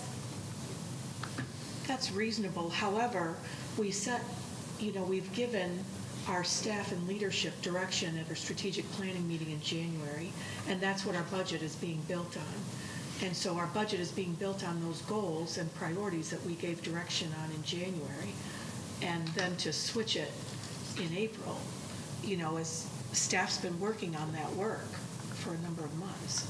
Well, I'm not sure they're going to switch it in April, but I think they should have some input as to what they're looking for in goals and from the manager and the attorney. So again, I'm comfortable with forwarding discussion and just getting a template. And then, again, my opinion, if you folks don't want to do that, that's entirely up to you. So, yes, sir. I'd like to have further conversations with the two of you. I want feedback. Just to recap a little bit, I'm going to say I'm relatively neutral in the whole thing. I don't have any objection to goal setting. It is a little bit more challenging on the attorney's side just because the nature of what I do is reactive more than proactive, but I have no objection to it in concept. What the council has approved currently is Resolution 2319. Resolution 2319 is the current governing document as it pertains to rules, as it pertains to goal setting. If the council would like to amend that document, the council can certainly amend that document. But the current resolution which was just approved a few months ago, says that effective this year, meaning 2024, there will be a new standardized process in place. And to Councilmember Teixeira's point, I think that was a lot of what led up to this. From what I have understood historically, and I'm sure that many of you would know much better than I would, having been here a lot longer than I have, there has not been uniformity among council members either as to what the process should look like in terms of evaluation, because some council members prefer to do them verbally, some prefer to do them in writing, some prefer to have something more formalized, some prefer to give constant feedback. And so it's not a right or wrong answer, but there have been, I think, very different mechanisms over the years from very different council members and very different personalities who have different leadership styles. In addition to that, as we know, and I'm sure it will come as no surprise to anyone on the dais, sometimes there are competing objectives that may in fact be in conflict with one another. And so that is always a challenging position as well. So as I understood it, Resolution 2319 was designed to standardize some of that, but because it is a new process for the city of Clearwater, and the city has not historically had that level of uniformity, that process, at least as drafted, goes into effect this calendar year, meaning the calendar year 2024, and with goals being set in September of this calendar year. That was set up intentionally for two reasons. Number one, because it does intentionally get away from our election cycle. It does become challenging to set goals right on the eve of an election, and then potentially you have different people come into office who may have different objectives. So that, I think, is part of it. But the other reason is because the city charter requires that the city manager and the city attorney be evaluated in October of each year. I'm sure that was drafted intentionally because October is the first month of the fiscal year, and it was probably designed as a look back over the past fiscal year. However, because that is the first month of the fiscal year, we have currently set up goals to be in September of 2024. So based on the current council rules, the plan would be for the city manager and I to bring that formalized SMART goals, which is, I believe, as Councilmember Beckman has suggested, is the metric that's in the resolution, to bring those forward in September of this year. If the council would like to amend the rule, then we could certainly amend the rule, but that is the rule that's currently in place, and that is what I intend to follow unless council changes the rule. Well, I'm fine sticking with it personally. I'm fine sticking with that.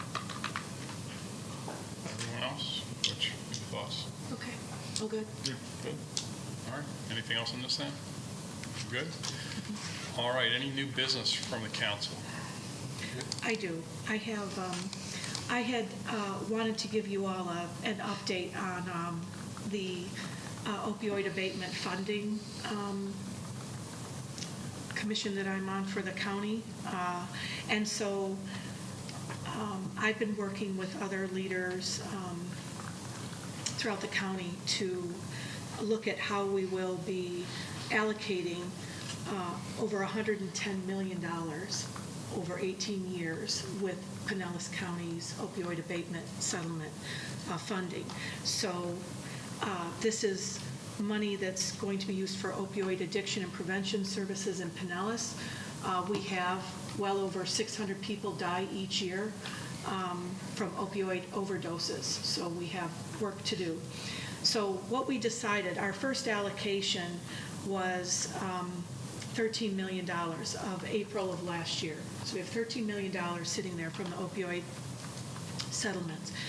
And rather than start to have conversations about how we want to start allocating that, what we did was we decided to put out an RFP for a gap analysis to really study Pinellas County, what services are available, where are the gaps, and where can we really make transformative change with this incredible amount of money that doesn't have a lot of parameters attached to it. And so the county put out an RFP for different consulting firms to lead this gap analysis, and we got 4 responses that we evaluated. We did a rank and review.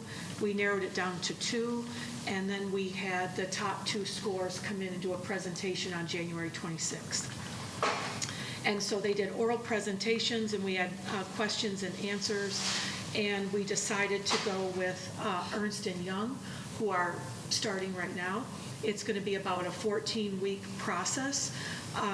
We allocated $478,000 of that initial $13 million to do that gap analysis. And so they're interviewing stakeholders, doctors, first responders, family members of people with addiction, people who have lost family members, peer counselors, all sorts of stakeholder engagement. They're going to be doing surveys, digital surveys, as well as collective meetings. They review national peer literature. They compare our county or our jurisdiction with similar jurisdictions on what's working. And, you know, in about 14 weeks, we should have some recommendations about where those gaps are. And then there'll be further discussions about what kind of programs to use and actions to take and start really making change and preventing some of those 600+ deaths every single year. So wanted to let you know about that decision was made and that work is ongoing. Okay, thank you very much for the update. Appreciate it. Mr. Albright, you got something? Yeah, I'd like to ask if Marcus Williamson could from Public Works, could give us a update on the short-term fixes on North Beach flooding this coming Thursday night. You don't have to do it now. I just thought during the council meeting, if you just come do a short update on the fixes. I know that I've been talking to the residents. They've seen a lot of trucks out there, things that you guys have been doing. I think just a kind of an update report on what's going on would be very helpful. I'm actually out of town on Thursday. You want a little bit of an update now, or? Yeah, how about Well, an update now? Yeah, why not? Yeah. Marcus Williamson, Public Works Director. So we've got 4 temporary pumps that are sitting out there now. They've gone automatic on-offs, floats on them so that we can monitor what's going on with it. So we've been starting to look at when those pumps are actually kicking on, how long they're kicking on. And we picked what we thought were probably the 4 worst locations, given a number of different parameters that are out there with kind of the auto flushers that are going on and just more of the problem areas that we were seeing. So they are out there, they're operational, and at this point now we're trying to fine-tune some of that, and then we really need some storms to actually kind of come in also so we can kind of see that, and then we may locate them in a couple different spots just to kind of get a feel. But we're right now at kind of the monitoring point. We had closed in still temporary the one weir that was out there, so that's sealed in. We still have it so that we can open it up if we need to open that weir up. But we believe we will likely be filling that in, but we didn't want to do that Correct. Yeah. until we get through a couple of storms here. So things are proceeding. We've got one work order that was going out to a consultant to do some ordinance investigation for us. We've got another one that's starting to work in for the permanent lift stations that we're starting on that one now, and probably in, I would guess, 2 months we should have that one coming in front of council.